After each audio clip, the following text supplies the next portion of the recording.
안녕하세요. 사람과 사람을 연결하는 마음이 따뜻한 상담자 윤영애입니다. 오늘은 제 지금 배경이 좀 달라졌는데요.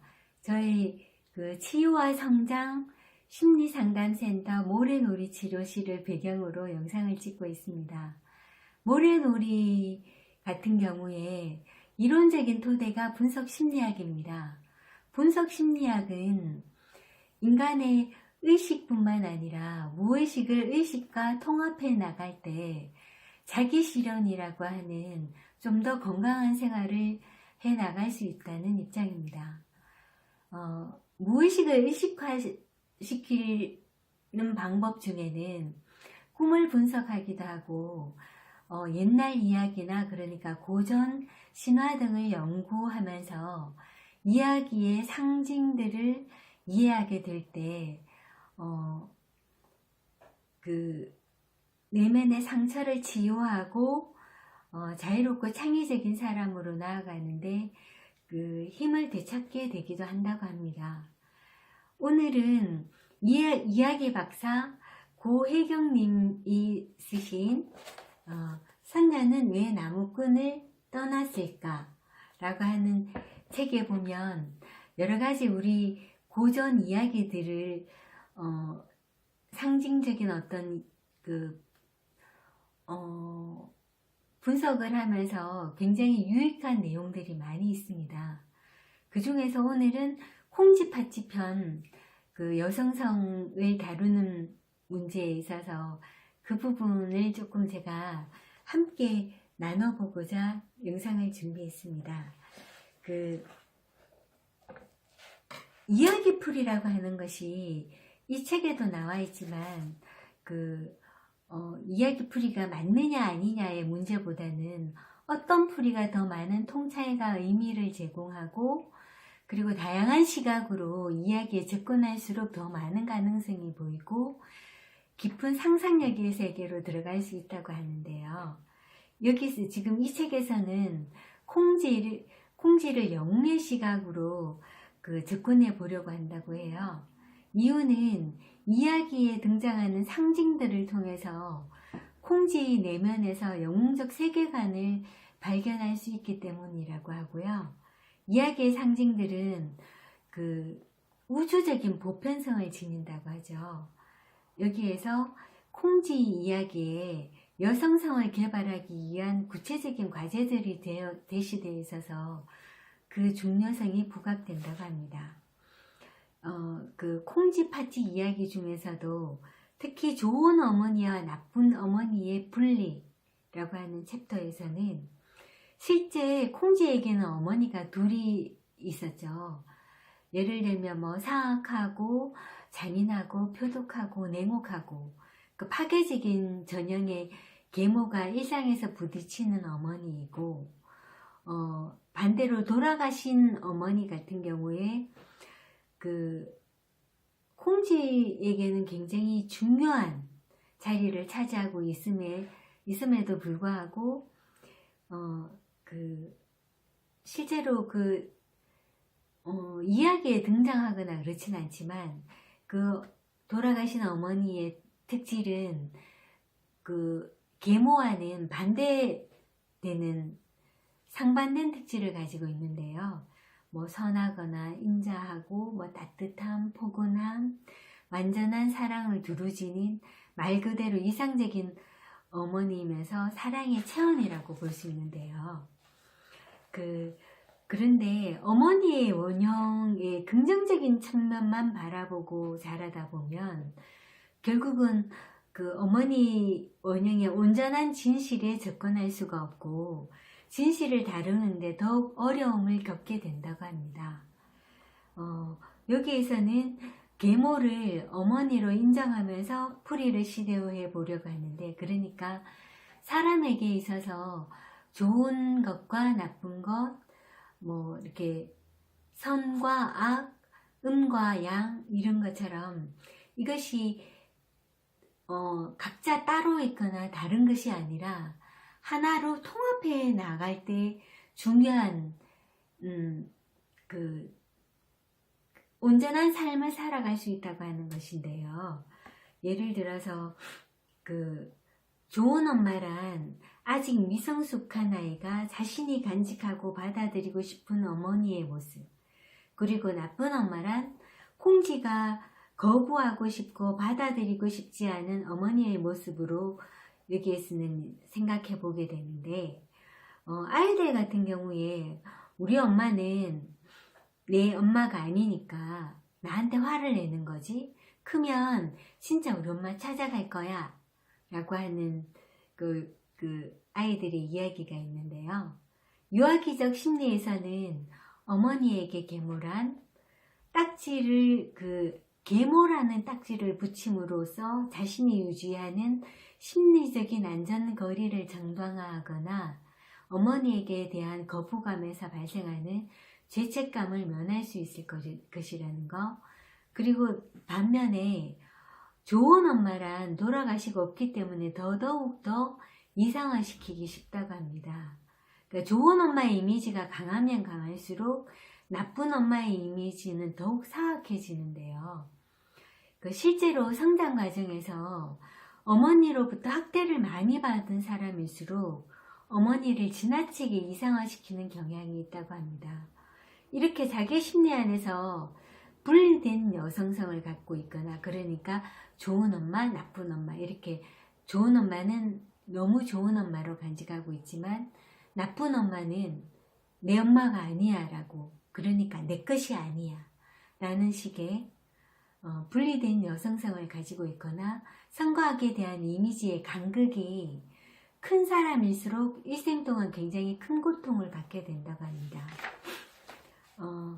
그러니까 좋은 엄마, 이상적인 엄마가 되기 위해서 그 무조건적인 사랑 같은 추상적인 개념에 현실적으로 그렇게 살아가려고 매몰되어 있을 경우에 아무리 노력해도 도달할 수 없는 그 높은 목표 때문에 당사자는 죄책감만 가중된다고 하는 거예요.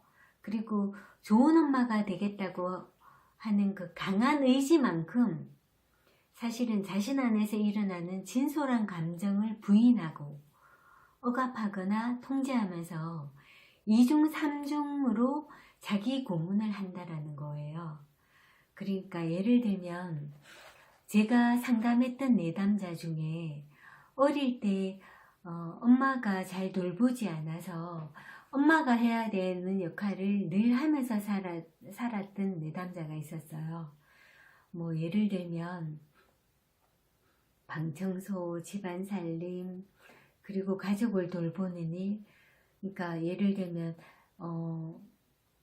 7살 때부터 시작해서 방청소를 막 2번씩 3번씩 걸레질을 한다거나, 엄마가 쌀을 깨끗하게 씻어야 된다고 하니까 쌀을 막 10번씩 씻어가면서 어떻게든 엄마의 사랑을 받기 위해서 애쓰면서 살았던 사람이 결혼해서 정말 좋은 엄마가 되겠다라고 하는 그 이상향에 빠진 거잖아요.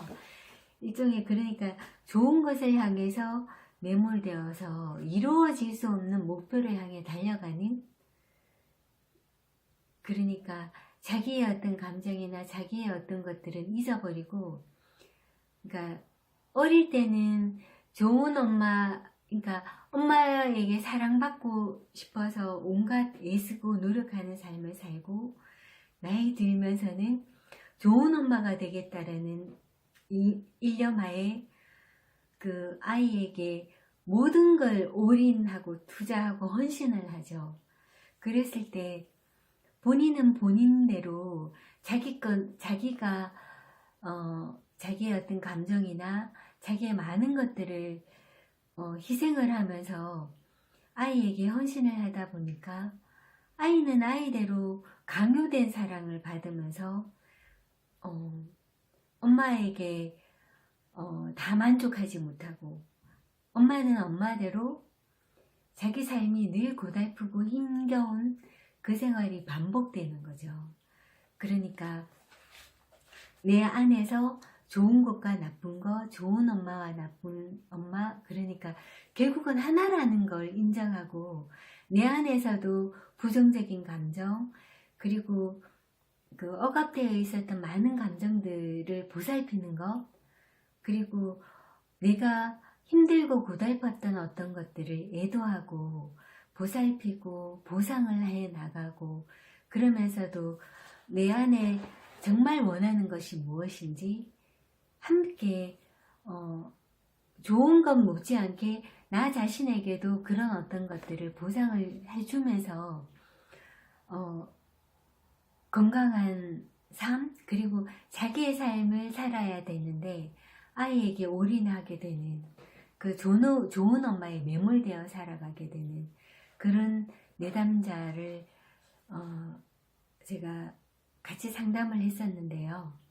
그러니까 그렇게 하고 있는 자신을 깨닫는 거, 그리고 알아차리는 거, 그러면서 자신을 보살피기 시작하면서 자신의 어떤 감정들에 더 충실해지고 자신이 어떤 모습을 하고 있는지 알아간 내담자를 통해서 이 이야기가 제가 조금 더 와닿았었는데요.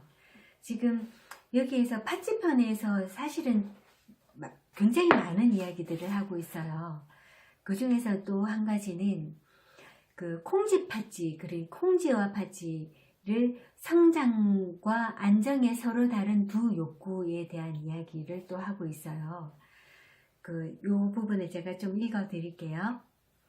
팥쥐의 행동 양식은 일거수일투족 어머니를 따라다니는 것이고, 그러니까 예를 들면 잘 차려입고 어머니랑 잔치집을 드나들거나 어머니 편에 서서 콩쥐를 핍박하는 데 가담하기도 하는 등 팥쥐의 행동은 한마디로 어머니의 모방 혹은 어머니의 행위의 답습이라고 할 수 있다고 하는데, 예를 들면 우리가 진보와 보수, 그러니까 안정적인 걸 조금 더 추구하는 어떤 성향, 그렇지만 성장을 위해서 조금 더 힘겨운 것도 개혁하고 개선을 해 나가야 된다고 하는 입장, 이런 식의 조금 더 다른 입장을 또 이야기할 때 콩쥐의 이미지는 혼자 무언가를 감당해내야 한다.